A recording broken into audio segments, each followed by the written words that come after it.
ನಮಸ್ಕಾರ ಎಲ್ಲರಿಗೂ. ನನ್ನ ಹೆಸರು ಡಾಕ್ಟರ್ ರೋಹಿತಾ. ನಾನು ಗೈನಕಾಲಜಿಸ್ಟ್ ಹಾಗೂ infertility specialist, working in motherhood, Hennur, Bengaluru. ಮಗು ಜನಿಸಿದಾಗ ಮಗು ಹಾಗೂ ಬಾಣಂತಿಯನ್ನು ಮೀಟ್ ಮಾಡೋದಕ್ಕೆ ಮನೆಗೆ ಬರುವುದು ವಾಡಿಕೆ. ಇದು from the gynaecologist point of view ಎಷ್ಟರ ಮಟ್ಟಿಗೆ ಸರಿ ಹಾಗೂ ಇದನ್ನು ಹೇಗೆ ಸರಿಯಾಗಿ ಮಾಡಬಹುದು ಅಂತ ತಿಳ್ಕೊಳ್ಳೋಣ.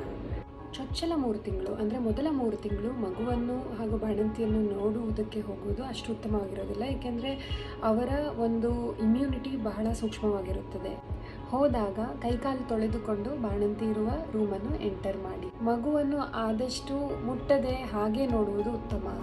ಮಲಗಿರುವ ಬಾಣಂತಿ ಹಾಗೂ ಮಗುವನ್ನು ಡಿಸ್ಟರ್ಬ್ ಮಾಡಬೇಡಿ. ಅವರು ಎದ್ದಳೋ ತನಕ ಕಾದು ಆಮೇಲೆ ಅವರನ್ನು ಮೀಟ್ ಮಾಡಿ. ಯೂಶಲಿ ತಾಯಿ ರಾತ್ರಿ ಇಡೀ ನಿದ್ದೆಗೆಟ್ಟಿರ್ತಾರೆ, ಅವರನ್ನು ಹೋಗಿ ಡಿಸ್ಟರ್ಬ್ ಮಾಡೋದು ಎಷ್ಟರ ಮಟ್ಟಿಗೆ ಸರಿ. ಬಾಣಂತಿ ಮನೆಯಲ್ಲಿ ಬಹಳಷ್ಟು ಕೆಲಸವಿರುತ್ತದೆ.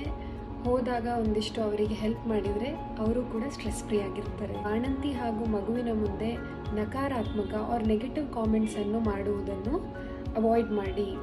ಬ್ರೆಸ್ಟ್ ಮಿಲ್ಕ್ ಬಗ್ಗೆ ಆಗಿರಬಹುದು, ಅದು ಕಮ್ಮಿ ಬರ್ತಾ ಇದೆ ಅಂತ ಅವ್ರ ಬಗ್ಗೆ ಕಾಮೆಂಟ್ ಮಾಡೋದು, ಮಗು ಸಣ್ಣ ಇದೆ ಅಂತ ಕಾಮೆಂಟ್ ಮಾಡೋದು, ಈ ರೀತಿ ಕಾಮೆಂಟ್ಗಳನ್ನು ಆದಷ್ಟು ಅವಾಯ್ಡ್ ಮಾಡಿ ಅವ್ರ ಮುಂದೆ. ಏಕೆಂದರೆ ಬಾಣಂತಿಯ ಮನೋಬಲ ಈ ಮೊದಲ 3 ತಿಂಗಳಲ್ಲಿ ಬಹಳಷ್ಟು ಕುಗ್ಗಿರುತ್ತದೆ.